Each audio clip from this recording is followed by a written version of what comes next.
Jayashree kitchen मध्ये तुमचे स्वागत आहे। इथे साध्य, सोप्या आणि घरगुती रेसिपीज मिळतात।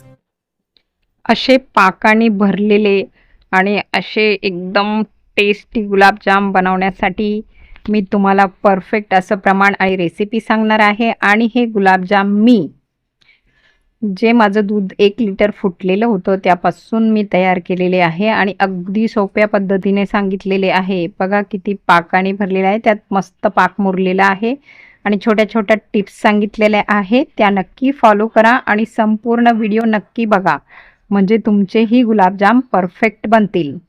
चला सुरुवात करूया आपल्या रेसिपीला। नमस्कार मित्रमैत्रिणींनो, मी तुम्हाला एक गोडाची रेसिपी घेऊन आलेली आहे आणि ती रेसिपी लहानांपासून मोठ्यांपर्यंत सगळ्यांना आवडते, सगळ्यांची फेवरेट अशी रेसिपी आहे। चला सुरुवात करूया आपल्या रेसिपीला।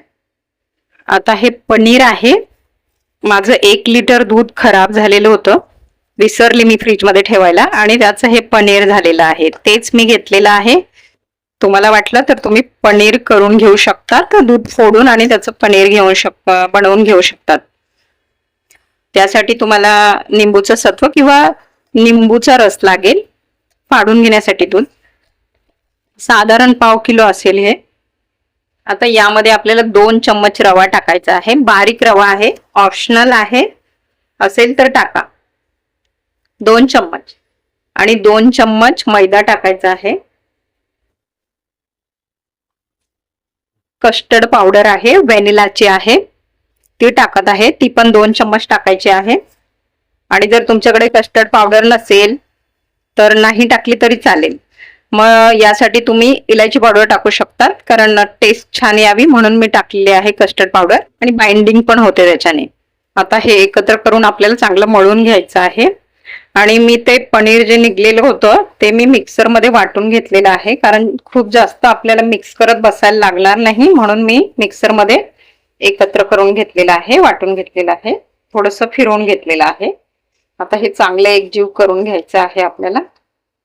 आणि थोडा मैदा कमी वाटला तर तुम्ही अजून एखादा चम्मच टाकू शकतात त्यामध्ये मैदा। तर याच पद्धतीने तुम्ही खव्याचे पण गुलाबजाम करू शकतात।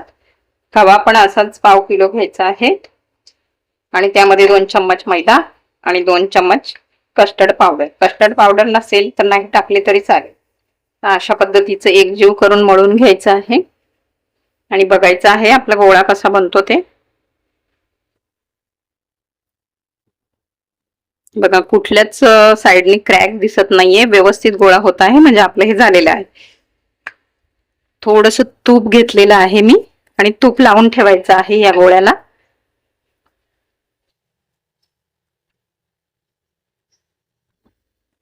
आता याला तूप लावून घेतलेला आहे। हा गोळा आपल्याला फ्रीज मध्ये ठेवायचा आहे 10 मिनिटं। बाहेर ठेवला तरी चालेल, पण फ्रीज मध्ये ठेवणं अधिक चांगलं असतं, म्हणजे तो जरा कडक होतो आणि आपल्याला गोळ्या व्यवस्थित करता येतात, त्यामुळे 10 मिनिटं याला रेस्ट देणं गरजेचे आहे। तर आता मी हे फ्रीज मध्ये ठेवणार आहे 10 मिनिटं। कढई घेतलेली आहे, आता आपण पाक बनवून घेणार आहोत। आपले पाव किलोचा म्हणजे पनीर होतं, खवा किंवा पनीर। तर आता आपण अर्धा किलो साखर घेणार आहोत। ही पावशेर साखर आहे, पाव किलो, 1 वाटी, ही 1 वाटीचं प्रमाण ठेवा।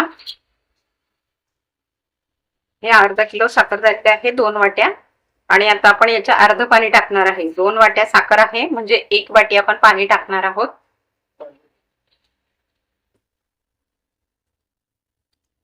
2 वाट्या साखरेला मी 1 वाटी पाणी घातलेलं आहे। 5 विलायची घेतलेल्या आहेत, त्या थोड्याशा फुटून घेतलेल्या आहेत, त्या घालायच्या आहेत। तर याचा आपल्याला पाक करून घ्यायचा आहे। आता हा पाक तयार होईपर्यंत आपण आपले गुलाबजाम बनवून घेऊया। हे फ्रीज मध्ये ठेवलं होतं 10 मिनिटं, हे पुन्हा आपल्याला काढून घ्यायचं आहे। आता हे फ्रीज मधून आपण काढून घेतलेलं आहे आणि थोडा तेलाचा हात लावून पुन्हा एकदा याला मळून घ्यायचंय।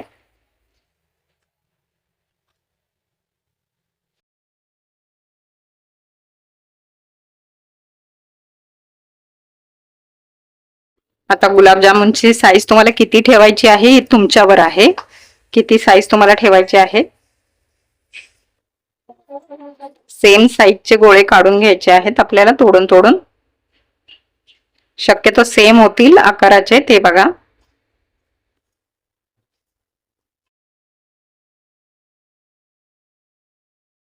एकदम सोपी रेसिपी आहे आणि उपयोगी पण आहे. तुमचं दूध याने वाया नाही जाणार. आणि आता अक्षय तृतीया पण आहे, काहीतरी गोड तुम्ही बनवणारच आहात, तर नक्की ट्राय करून बघा अशा पद्धतीचे गुलाबजाम.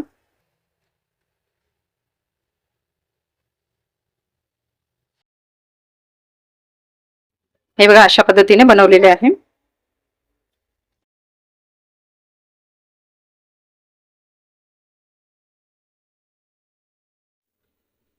शक्यतो सेम साईजचे बनवा. क्रॅक असा राहायला नकोय त्याला.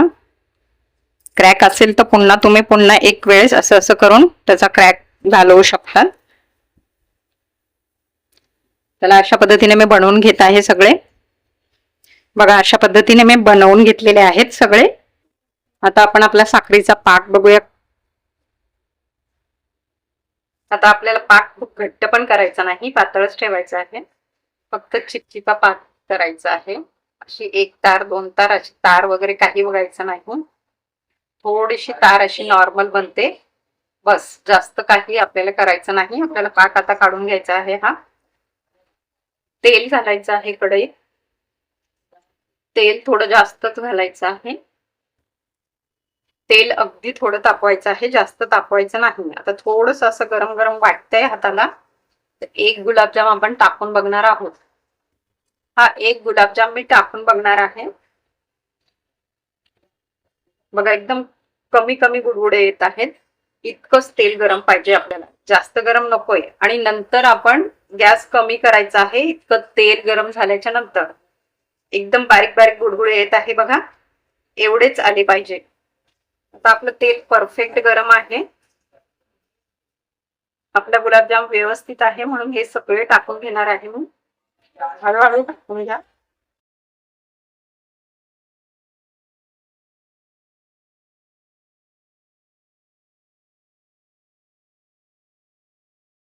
आपल्याला गुलाबजाम बिलकुल हलवायचे नाही, फक्त ही कढई आहे ना, ही थोडी अशी आपल्याला हलवायची आहे. कढईच हलवायची आहे, गुलाबजाम नाही हलवायचे.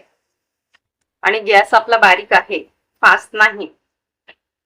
आणि ती पण एकदम सावधगिरीने हलवायची आहे, कारण तेल गरम आहे. आणि गुलाबजाम पूर्ण तेलात बुडतील इतपत तेल घ्या. बघा सगळ्यांना बारीक बारीक बुडबुडे येत आहेत. तेवढे बारीकच बुडबुडे यायला हवे. जास्त तेल गरम नकोय. मी खूपदा सांगत आहे, इतकंच तेल आपल्याला गरम पाहिजे, जास्त नाही. आणि ह्या टिप्स फॉलो केल्या तर तुमचे गुलाबजाम एकदम परफेक्ट बनतील. बघा आता जरा जास्त तेल तापलेलं आहे, तर थोडे जास्त बुडबुडे येत आहेत. आपल्याला गुलाबजामला बिलकुल हलवायचं नाही, फक्त आपल्याला ही कढई हलवायची आहे. बघा आता गुलाबजाम वरती यायला लागलेले आहेत, वरती तरंगायला लागलेले आहेत. आता सगळे गुलाबजाम वरती आलेले आहेत. तर सगळे जेव्हा गुलाबजाम वरती येतात ना, तेव्हा आपल्याला गॅस फास्ट करायचा आहे. कारण आता जर आपण अजून स्लोच ठेवला गॅस तर आपले गुलाबजाम फुटतील. त्यासाठी आपल्याला आता गॅस फास्ट करायचा आहे. मी गॅस फास्ट केलेला आहे. आणि हा फास्ट गॅस जवळजवळ 1 मिनिट ठेवायचा आहे, जास्तीत जास्त 1 मिनिट, त्यापेक्षा जास्त नाही ठेवायचा. म्हणजे त्यांचं जे कव्हर आहे ते कडक होईल आणि गुलाबजाम आपला फुटणार नाही. फक्त 1 मिनिट आपण फास्ट गॅस ठेवणार आहोत. बघा बिलकुल मी चम्मचचा वापर केलेला नाही. आता आपला 1 मिनिट झालेला आहे. आपण गॅस पुन्हा स्लो करायचा आहे. गॅस मी स्लो करून घेतलेला आहे. आणि आता हे गुलाबजाम स्लो म्हणजे मंद आचेवरच त्याला शेकायचं आहे. आता आपण चम्मचचा वापर करू शकतो. आता मंद आचेवर याला 10-15 मिनिटं, कमसे कम 10-15 मिनिटं मंद आचेवरच त्याला भाजायचं आहे, जोपर्यंत त्याचा कलर चेंज होत नाही तोपर्यंत. आणि मंद आचेवरच आपल्याला याला तळून घ्यायचं आहे. आणि बघा अशा पद्धतीने आपल्याला याला फिरवायचं आहे, म्हणजे सगळ्या बाजूने ते तळल्या जातील. आणि मंद आचेवरच आपल्याला याला तळायचं आहे, म्हणजे आतनं पण ते शिजतील आणि बाहेरनं पण शिजतील. जर आपण फास्ट गॅस ठेवला तर ते फक्त बाहेरून लाल होतील, पण आतनं ते बरोबर होणार नाही, आतनं शिजणार नाही. म्हणून कमी गॅसवर याला 10 ते 15 मिनिटं शिजवून घ्यायचं आहे. चम्मच आपल्याला असाच चालवत राहायचा आहे, आतमध्ये नाही घालायचा, वरच्यावर फिरवायचा आहे. बघा आता थोडा कलर चेंज झालेला आहे. अजून आपल्याला याचा कलर चेंज करायचा आहे, अजून थोडे डार्क झाले पाहिजेत.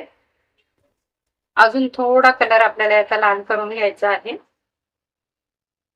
अशा पद्धतीने फिरवल्याने सगळ्या साईडने सेम कलर येतो. बघा आता याचा लाल कलर झालेला आहे. यापेक्षा जास्त लाल आपल्याला करायचे नाही. गॅस अजून आपला स्लोच आहे. मी स्लोच गॅसवर ते भाजून घेतलेले आहे, तळून घेतलेले आहे. आणि हा आपण पाक तयार करून घेतलेला आहे साखरेचा. तो फार थंड झालेला नाही. फार थंड झालेला पाक आपल्याला नको आहे. हा थोडा गरमच आहे. आणि जर थंड झाला तुमचा पाक तर थोडा गरम करून घ्यायचा आहे. आता आपण हे गुलाबजाम यात घालणार आहोत.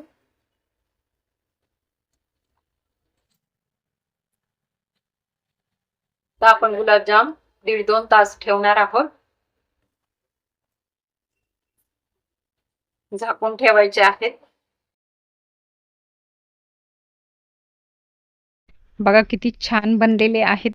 रेसिपी आवडली असेल तर लाईक, शेअर, कॉमेंट आणि जयश्री किचनला सबस्क्राईब करायला विसरू नका.